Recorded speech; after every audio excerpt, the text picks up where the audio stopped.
All right, so good evening, everyone, and welcome. This is Twist Gaming, where you get to play board games with us. We're coming to you live from our studio for our first look section at our spotlight of the game we just did. And this evening, that was Masque of the Red Death by IDW, Edgar Allan Poe's Masque of the Red Death. Yep. Based off the famous Poe short story. But first off, quick introductions. Who are we? I'm Matt. I'm Ann. I'm Josh. And I'm Nicole. And again, this is our first look section of our spotlight stream. First and foremost, we would like to point out that this stream and all of this week's streams are brought to you by IDW with Masque of the Red Death. So super excited to be able to show you guys that game. If you haven't had a chance, go check out the Spotlight section where we did a rules explanation, playthrough of the game, and interview with the game designer, Adam. And spoiler alert, I won. I'm the most popular, guys. By that much. Most popular and still alive. And still alive. You were actually the most popular The entire before, game, the pretty whole much. time, yeah. I just really hoped he was gonna kick the bucket. Yeah, you were. Well, I mean, I was hoping you all kicked the bucket. I was so far behind, it just didn't matter anymore. I thought for sure that I was gonna die. So stupid death. So, brief recap of the game. So this is a 4 to 7 player board game that is based off of the Edgar Allan Poe short story Masque of the Red Death, where you are essentially all nobles at a party that are gossiping with each other and trying to become the most popular while avoiding being killed by the Red Death, which is essentially a plague at the end of the game. With that, generally the first thing we like to do is talk about our favorite aspects of the game, starting with the winner. So I will lead us off here and segue into all of your opinions as well. So first off, I'm going to say that I really like Edgar Allan Poe, so I really appreciate the theming. I was that weird kid growing up that I have the Poe compendium of poems and short stories. You really like Edgar Allan Poe. Oh, like the gilded leather-bound. Really? Yeah. Oh, okay. Yeah. Okay. So I don't take it so much as an insult when you were like, you look like one of those kids that liked Edgar yeah, Allan he Poe was in the looking, beginning. He was looking for a kindred That's spirit. Yeah. But no, I really do appreciate the theme of the game, and I think it does a very good job of carrying it over. The artwork is super cute, too. It definitely reminds me of like a Tim Burton-esque Nightmare Before Christmas style art with the kind of overly elongated characters with exaggerated Even though extremities. like anything Tim Burton does. Yeah. Coraline. Right. The same where like the same like art features and very elongated, skinny characters with exaggerated feet and hands. That kind of. I think it goes really well with this theme. Well, it's the gothic theme, the whimsical gothic theme. Oh, it's Poe. But the gameplay is actually very smooth. There's a lot of stuff going on, but I didn't feel I felt overwhelmed, but in the good way. You're supposed to feel a little overwhelmed. So a little bit like not as bad as Millennium Blades. Not as bad as Millennium Blades, but there's definitely some overwhelming aspect to it where you have to go around and try and hobnob and be the most popular person at the party, but you also kind of got to be like, how do I survive? I don't want to die. I can't die. Yeah. And so you're constantly trying to balance between how popular you are, especially with seeing how far people are in front of you, to getting that information. And the fact that there's that catch-up mechanism where you leapfrog people that actually kind of punishes you a little bit if you lag too far behind, as you saw, Josh, where you were the last place basically 3/4 of the game. And not for lack of trying, you just couldn't get any closer with the standard cards that you had there because we were all trying to go for popularity. Plus, adding in the fact that we were leapfrogging each other and kind of playing off of that even more. Yeah, you just guys just jumping ahead of me, and I couldn't catch up.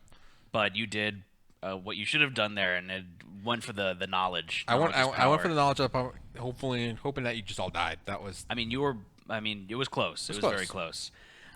So without me bloviating for too long, let me kick it over to Anne, because I know you're going to have some things that you want to say about the game in terms of what you enjoyed. No, I mean, Ross wants to make sure we mention it was Chris Grimley who did the art for the game, and it's on point. The art looks so good for this game, and it fits the theme so well. And I like the things like the screens. I noticed as we were playing had their own little individualized kinds of bits on each of the characters. We were talking a little bit with Adam about the character design in and of itself, and he was saying how Chris Grimley got to come up with the characters, got to design them, got to name them, and I kind of like even just the names of the characters. They're all very along that Edgar Allan Poe-ish kind of personalities. Right. This game does have a quick reference guide on the back of the screen, which I thought was really great. Of course you would. Of course I did. I done it. I think it's very cute. The artwork, even on the inside, is very nice. Admittedly, I didn't use it during the game. I may have used it more if somebody was here and didn't know the rules. I would have used it. I think, but I thought it was convenient to have it there. I think part of the fact is that all of the actions are being done simultaneously, so you don't feel lost because you could just look over your shoulder and see what everyone else is doing. There's also the fact that we did have the designer here to ask questions to and kind of guide us in the right movement, so we might have utilized it a little bit differently had he not been there. Absolutely. I had a real tough time. Well, I'll get into that later, I suppose. I did like, you mentioned how the popularity track punishes the player. There's a lot of talk sometimes when people are reviewing games or talking about games about how the game designer teaches the player to play their game. And I thought that was really nice. If you fall behind, the game designer is saying, like, hey, you're not paying attention to your popularity enough. I guess I'm just echoing a lot of your points. I like the anxiety that comes with being overwhelmed with information and kind of trying to remember it. The theme is really nice. While it's kind of gothic, it's not incredibly gory. This is a game I definitely play with the kids. Awesome. I think bringing up the fact that it is a gothic-themed Edgar Allan Poe game and the fact that the board, let me just transfer over to that for a second. The board, 6 of the 10 are Easter egg pastel colors. So it's bright and fun. It brings a little bit 6 more. 6 of the 7. What did I say? 6 of the 10. What? 6 of the 7. Yeah. 6 of the 7 pie slices, if you will, are pastel colors. Reminds me of Trivial Pursuit.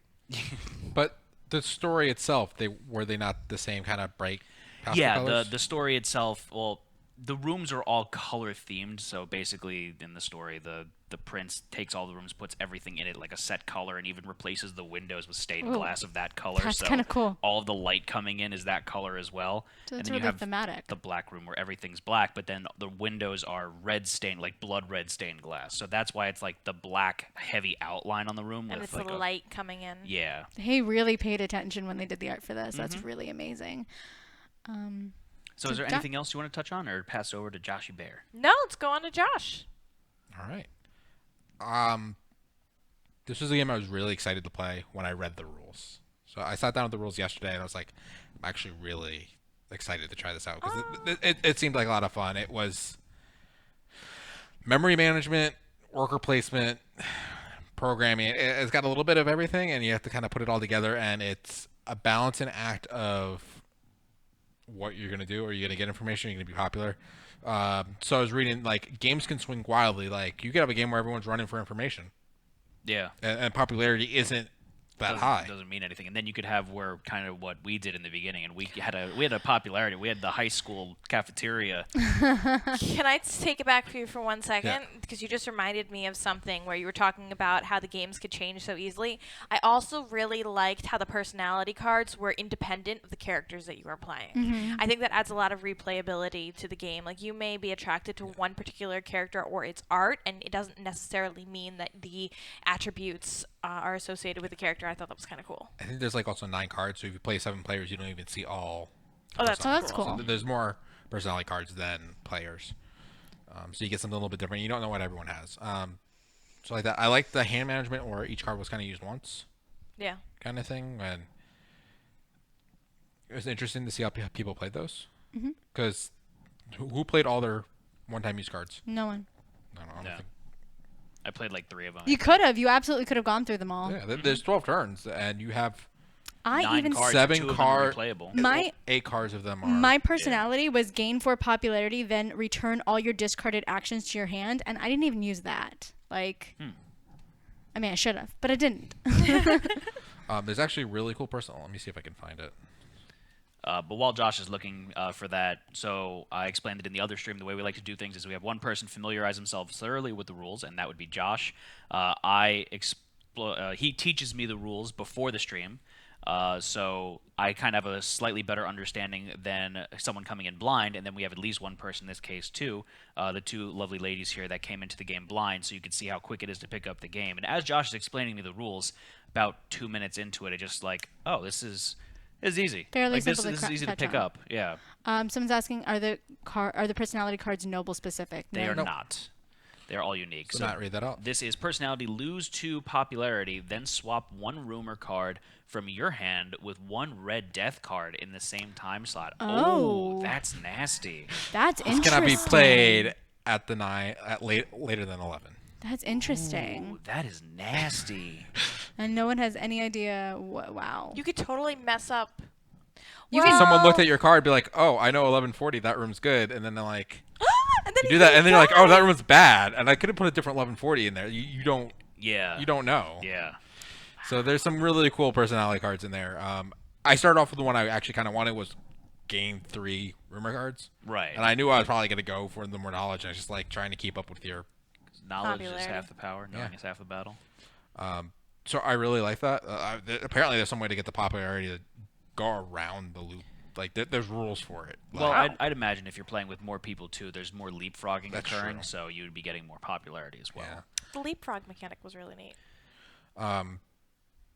No, I really enjoyed the game. So All right, and Nicole. I'm struggling with this game. I really enjoyed playing it. I have a hard time processing like 8 movements ahead of time, which is why I'm awful at like things like chess. But I did have fun while I was doing it, and I didn't feel too overwhelmed, which is how I normally feel in games like Space Alert is the one that with all the programming, and I Yeah. don't care for that game at all because of it. It just I can't wrap my brain around it. But I didn't feel that way with this. I liked that everyone was playing at the same time, so there wasn't a lot of downtime, and I didn't feel bored. I was engaged the entire time. And I did want to point out that I believe this is the retail box. yeah. And I thought that like these little dividers weren't really necessary, and I think it's cool that like this isn't even the deluxe edition. Like there's this big clock that we got with it. Can I see the Yeah. clock? And these kinds of unnecessary things feel like this has magnets in it. Yep. This feels like it should be a deluxe edition, but it's not. So I can't even imagine what the deluxe edition looks like. That's really cool that it just felt so upgraded already. Like a free premium game. Yeah. A free premium edition. to And the then game. there's one past that. That's like that blows my mind, and I'm super impressed by that. But I did enjoy the playing of it. I felt, I had a lot of fun, You didn't die. and I didn't die. Do you want to circle back and maybe talk to our viewers about the colorblind accessibility of the game? So, as some of our viewers may know, I'm colorblind. This game, can you go back to the board? I sure can. I see 3 colors on this board, basically. like these 2 colors are the same. These 4 colors are the same, and then you have the black with red room. That like Interesting. I can tell a slight difference between the green and the orange room. How do you feel that that that what it- affected your ability to play? It's a little hard to see. They have icons and everything that makes it easier, but the memory part of it, You have to remember the iconography instead of just going to a default color. yes. Yeah. And not all the icons are. They're just The hearts and the kind of mushy, the There's blue a thing is heart. like a wings. Some of them are like they don't have Yeah. specific. So I would like to steal from you for a second here and jump onto that because that's my this is the part where we talk about constructive criticisms of the game Yeah. and what might not have been our favorite part of it, but what we would do personally to improve it.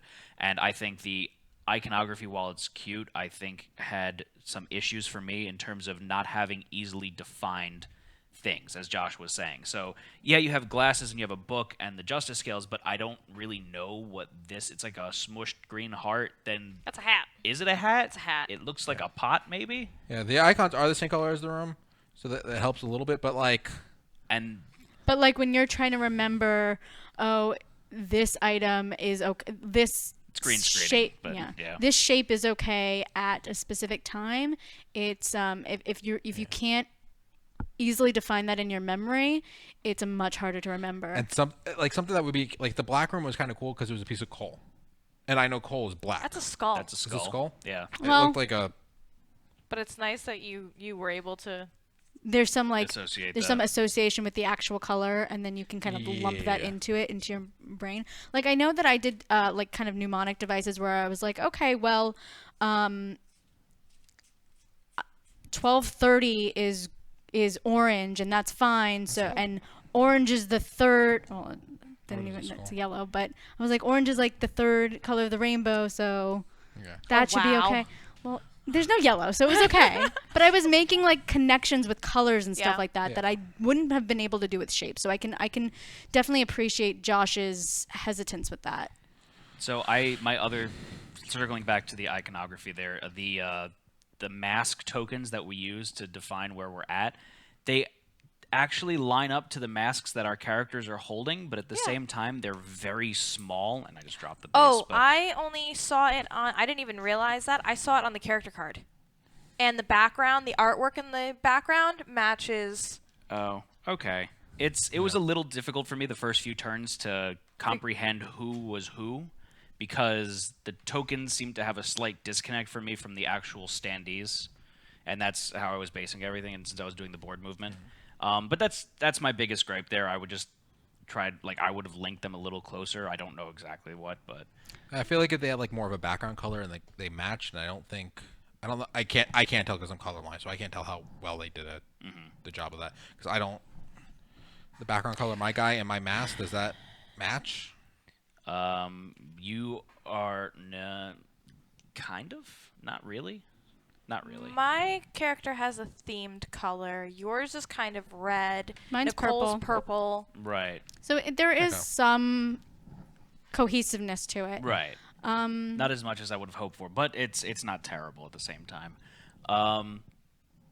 That's otherwise I really did enjoy it. There's no other real complaints that I had with it there. We are getting some questions in chat, and I'm just too far away to read. First question was what we thought about this. Any other constructive criticism before we get into the questions? From me, no. I do want to make the point. You kind of were talking about the colorblind accessibility. Yeah. I personally have ADHD. I know some of our viewers do as well. With kind of the memory games, they suck. They're really, really difficult for me. I kind of resigned to the fact that I was likely going to die from the onset. I tried to get enough cards that I could keep to see things, but there are so many things where you have to remember. I got a lot of red death cards. I was able to only peek at a couple of cards for a good portion of the game. I didn't have anything in hand. It was nice while Adam was on, he was talking about, one of the viewers asked, well, what if you did scratch paper? And Adam mentioned, and it's kind of open to any games, house rules. Like, if you know that you have somebody who's got that issue and you want to allow them to do scratch paper, then that would compensate for that. I would assume that I feel like you would lose a little bit of the frazzled feeling that you get that's intended for you to get as a player, because you wouldn't be juggling it anymore. But heads up, if that's not a feeling or a position you like to be in, this might not be the game for you. I did want to point out that I did feel a little frustrated by the fact that it didn't feel like sometimes I'm trying to figure out the right way to word this. I felt like what I was doing didn't have a lot of impact on whether or not I survived. Like, I think it goes a long way to say that Josh didn't pay attention to popularity at all, and he's like one of the 2 people who died. So that is a little frustrating to me, but it could also stem from the fact that I'm just really bad at programming games, and that's why I feel that way. So it's just food for thought. It's a grain of salt. It could take it or leave it. I've got a question for you, Josh, actually. Yeah. My other concern that I saw just by glancing at the components of the game, how was it keeping track of the turns via that clock? It was okay. You could pretty much use the Prince tracker. Yeah. Like, the clock's a nice little display piece. Okay. But like, if you just remove the tokens from the Prince tracker, it's the same exact thing. Like, right, because you can see where he's at versus where he's going. Yeah, and if you just take the tokens off each turn, when it's the end of it, it's done. Okay. So that wasn't a big issue. Gotcha. The only other thing was, I don't know, it would have been nice to have a reference with what all the icons meant on the cards. Yeah. Okay. Wouldn't it have been bad? Yeah. I know someone on the Kickstarter mentioned maybe the back of the book. I would have liked it. I was thinking of it when I was looking at the screen. I was like, oh, it's really cute, that Red Death picture. But when I was looking at even the action cards, there's cute little flavor text on it, quotes from Edgar Allan Poe, and I was like, oh, those are really neat. Those are cool quotes. Yeah, I was reading them, but I would have liked, like, you could have even put something maybe around that character with a little bit more. I mean, some of these are pretty self-explanatory, but maybe a little bit more information about how you're supposed to work the action cards. And so this is what you're talking about on the actual. So you think it should have been in that space instead of just or even on the sides of it. Like, you could have kept the guy. There's so much blank space. Yeah, it is in the rulebook. I'm not saying there's not one. Oh, it would have been nice. As Anna and I had not had a chance to read the rulebook, we didn't know that. So. It is in the rulebook, and as I said, there is a reference guide. If it was on the back of the book where it kind of lay on the table a little bit easier, would have been nice. That's cool. It's not a huge thing that it is in there. I think the graphic design of the screen is really nice too. I mean, I feel like the text and the layout for the information is really nice. I think it's something that's overlooked a lot, but we've seen a lot of games where sometimes, like, what are you doing with this font? This looks awful. Yeah, exactly. I can't read this. Yeah, I can't read this. What are you doing? And I think that this screen was designed really nicely. It's pretty and functional. Yeah. All right, so we had a few chat questions. If anyone else in chat has a question, put it up, and we'll go. The first one was, what are your thoughts of this? How would this work for people new in the industry, kind of an intro game? Oh, I definitely would play this with the kids. Or for the more competitive gamers who are a little bit more into the hobby. Can I answer this one? Yeah. I feel like I tend to gear more toward what's it called? Gateway games? Gateway games, even though, like, I've been gaming for a couple years now. I love Ticket to Ride. I love Codenames.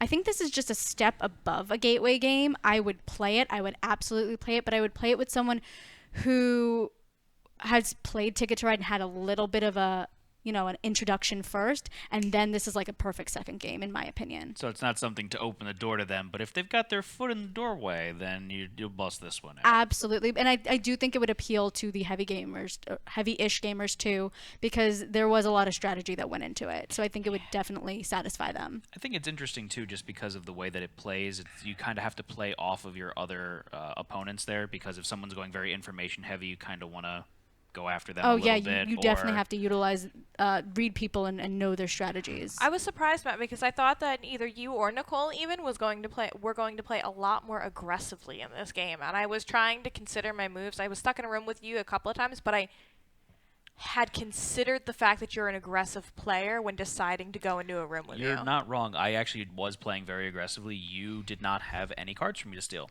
And there was a couple turns where I was going to steal cards from you, and I couldn't. And, like, I led off the game by and that's why I kind of just stayed in the other side of the rooms, because it's like, I have all the information. And you don't want to give it to I don't want to give it to you guys, so I'm going to stay over here. Think how well balanced it was, as far as, like, well, you can get information or you can, like, hurt someone, but you can't necessarily do them both at the same time. And if you do, you could hurt yourself by losing your popularity. I think that all played into how aggressively you can play it. Yeah. Because you can shoot yourself in the foot pretty easily. Another question, a part of that question was, how likely would you bring this back to the table again and stuff like that? I think the player count of being 4 to 7 and being a more of a strategic, thoughtful game and not a party game, that higher play count is nice, because there's not many games where you get 7 people around. And it still plays fast because it's all simultaneously. Yeah, it doesn't slow down. Typically, when you start getting into the 7-player, 6, 5+ player you're range, waiting you for really, your turn. you bog down the game time. But yeah, everything's simultaneous, so it's not this really... is a game that has a little bit. It's not a heavy game, but it's a little bit heavier. And it's definitely not a party. Like it's not a something- party game. It's a nice balance. I would disagree with that. I think that it depends on who your party attendees are. If you're partying with gamers, it can be a party game. Yeah, I would think that, like, if it was us having a house party or whatever, this would be a game that I would bring out. I'm not saying you can't bring this out at a party. I'm just saying it's not your standard party like genre game. No. It's not code Make names. sure It's someone's in not. chat. I can't see. No. They're saying they appreciate it being a higher player count game. Yeah. I'm saying it's not that style game. It's not a trivia game. It's not a code names or Telstrations or Cards team Against game. Humanity or a team game or something. But those are a lot more gateway games, and I would bring those kinds of games out with people who aren't like Nicole was making the point, like, you know, it's You are not. at a masquerade ball. It is kind of a party game in that way. No. It's more that it's not that genre. The party game is a specific genre, and Yeah. this is not That. I'm not saying you can't play this at a party. I'm not Are telling you people what they making can do. rules? You can tell people what they're gonna do. It'll be fine. Be a party and- pooper. It'll be fine. He already thought of that. Was there another question, Josh? There was another question, but probably more for Ross. They were saying there was a Edgar Allan Poe mini Okay. that comes with the deluxe version. Is that to replace a Noble or something like that? I don't know the answer to that. Okay. Well, Ross, if you're still in chat, if you could answer that for our viewer. Or is it a Poe Mini just to have a Poe Mini? It I could kind of be. want a Poe Mini. Embrace the Red Death. With that, is there anything else that y'all wanted to touch on before we get to the most important question of the evening? I mean, I just want to point out that, like, for the small criticisms that we do have as far as, like, the colors and how difficult they were and whether they were as cohesive as they could be, like, that is so small in the grand scale of it, and I think that we just had a lot of fun. Yeah, it was a very well put together game, and did you have any problems picking it up? You're gonna ask the question, Yeah. and I would play it again. Okay. So I'll answer it first. But this would be a game where I would petition you guys to let me use scratch paper. Okay, that's understandable. And I actually, I was thinking about that beforehand, how the memory aspect would play into that. And to be honest, I hate remembering things too, so I wouldn't be opposed to using scratch paper either. They were getting into the most important question of the evening, and that is, would you play the game again? And you jumped the gun on that. I but did. you said Absolutely. yes. I would absolutely play the game again, and I think I'd have a lot of fun playing the games. Maybe the game maybe a little modified, but with the kids. What's the suggested age range now that we're talking about kids? 14 plus. Okay. 4 to 7, 60 to 90 minutes. I would imagine that has a lot to do with the memory aspect. It could also be components, like... All right. You think David's going to eat one of those? No, Yes. but I don't know. I know there are specific requirements that come with rating games for ages, so it's not to say like a 12-year-old couldn't 0 to handle 3, it. no onions. 0 to 3, no onions. No onions. No sad onions. All right, Josh, would you play this game again? Yes, I would play this game again.